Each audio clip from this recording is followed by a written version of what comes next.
కేంద్రాన్ని నడుపుతున్నటువంటి కూటమి ప్రభుత్వంలో రెండో అతిపెద్ద భాగస్వామ్య పార్టీ టీడీపీ.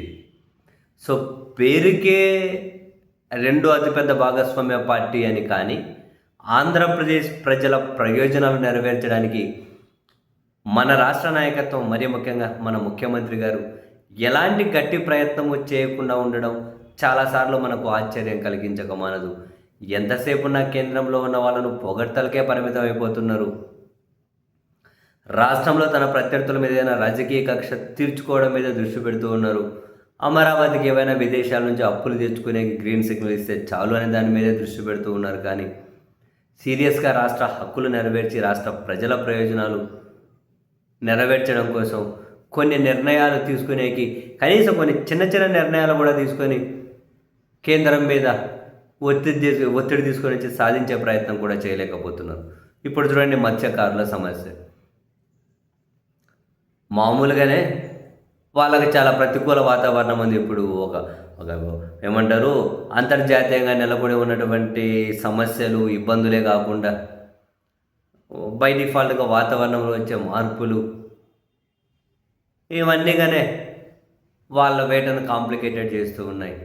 దానికి తోడు ఇప్పుడు వేటకు వెళ్ళే బోట్లు ఏదైతే ఉంటాయో ఆ బోట్లలో నింపుకునే బల్క్ డీజిల్ ఏదైతే ఉందో ఆ డీజిల్ ధరలు విపరీతంగా పెరిగినాయి. కేవలం 3 నెలల్లో దగ్గర 50 రూపాయలు పెరిగింది లీటర్ మీద.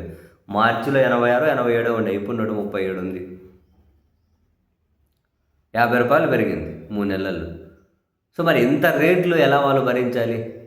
బల్క్ డీజిల్ ఈ స్థాయిలో పెరిగితే ఎలా భరించాలి? మనకు వేట తీర ప్రాంతం అంటే గుర్తొచ్చేది ఆంధ్రప్రదేశ్, గుజరాత్. మరి గుజరాత్లో పరిస్థితి ఎట్లా ఉంది అని చూస్తే, గుజరాత్ వాళ్ళు కేంద్రం మీద వాళ్ళకు ఉన్నటువంటి సౌలభ్యం, కేంద్రం దగ్గర వాళ్ళకున్న సౌలభ్యాన్ని ఉపయోగించుకొని ఈ బల్క్ డీజిల్ ధరల ఏమంటే మత్స్యకారులు ఎవరైతే ఉంటారో, వేటకు వెళ్ళే మత్స్యకారులు, వాళ్ళ బోట్లలో నింపుకునే బల్క్ డీజిల్ ఏదైతే ఉందో దాన్ని ఏమంటారు ధరల పెంపు నుంచి మినహాయించుకున్నారు. అంటే మామూలు ధరకే వస్తుంది, పెరిగిన ధర కాదు, ఫస్ట్ ధరకే వస్తుంది. బల్క్ డీజిల్ ధరల పెంపు నుండి ఆ వేటకు వెళ్ళే మత్స్యకారులకు మినహాయింపు దక్కించుకున్నారు కేంద్రం నుండి. అండ్ రాష్ట్రంలో వాళ్ళు విధించే వ్యాట్ను కూడా రద్దు చేశారు. సో మత్స్యకారులకు బ్రహ్మాండమైన ఉపశమనం. మరి దాన్ని చూపించుకొనైనా కనీసం మన రాష్ట్ర ప్రభుత్వం, మన నాయకత్వం ఎందుకు కేంద్రం నుండి మన మత్స్యకారులకు కూడా ఆ విధమైనటువంటి వెసులుబాటు కల్పించడం లేదు? ఇక్కడ పెరిగిన బల్క్ ధరలే మత్స్యకారులకు అమలవుతున్నాయి. పైగా మన రాష్ట్ర ప్రభుత్వం అదనంగా విధించే పన్నులు వాటిని ముక్కుపిండి వసూలు చేస్తూ ఉన్నారు. అరే, వాస్తవానికి ఆ మత్స్యకారులకు డీజిల్ ధరల మీద సబ్సిడీ ఇవ్వాలి. ఇంత భారీగా ధరలు పెరుగుతూ ఉన్నప్పుడు సబ్సిడీని కూడా పెంచాలి. యాక్చువల్గా ప్రతికూల వాతావరణం కూడా ఉంది, వాళ్ళకు అంతర్జాతీయ సమస్యలు ఇబ్బంది పెడుతూ ఉన్నాయి. సో సబ్సిడీ కూడా పెంచాలి. డీజిల్ ధరలు, ఆ పెరిగిన డీజిల్ ధరలు వీళ్ళ మీద పడకుండా ప్రభుత్వాలు చూసుకోవాలి. కానీ ఏం జరుగుతుంది? గుజరాత్కేమో అన్ని ఫీజిబిలిటీస్ ఇచ్చింది కేంద్రం, అన్ని వెసులుబాట్లు ఇచ్చారు.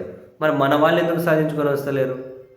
ముఖ్యమంత్రి గారు ఇదే పెద్ద కాంప్లికేటెడ్ కాదు, మహా అని సంవత్సరానికి 100-150 కోట్ల భారం పడుతుందేమో, అంత కూడా పడదేమో అన్ని వెసులుబాటు వాళ్ళకి కల్పించిన. మరి చిన్న పని కూడా కేంద్రం నుంచి ఎందుకు సాధించుకొని రాలేకపోతున్నారు? అడగండి సార్. మత్స్యకారులు వాళ్ళు వేటకెళ్ళే బోట్లకైనా బల్క్ డీజిల్ పెంపు, ఆ ధరల పెంపు నుంచి మినహాయింపునివ్వండి. వాళ్ళకి చాలా కష్టమైపోతుండే జీవితాలు. వాళ్ళు ఎన్ని ఇబ్బందులు పడాలి సముద్రంలో వేటకు వెళ్ళి. దృష్టి పెట్టండి సార్ వాళ్ళ మీద.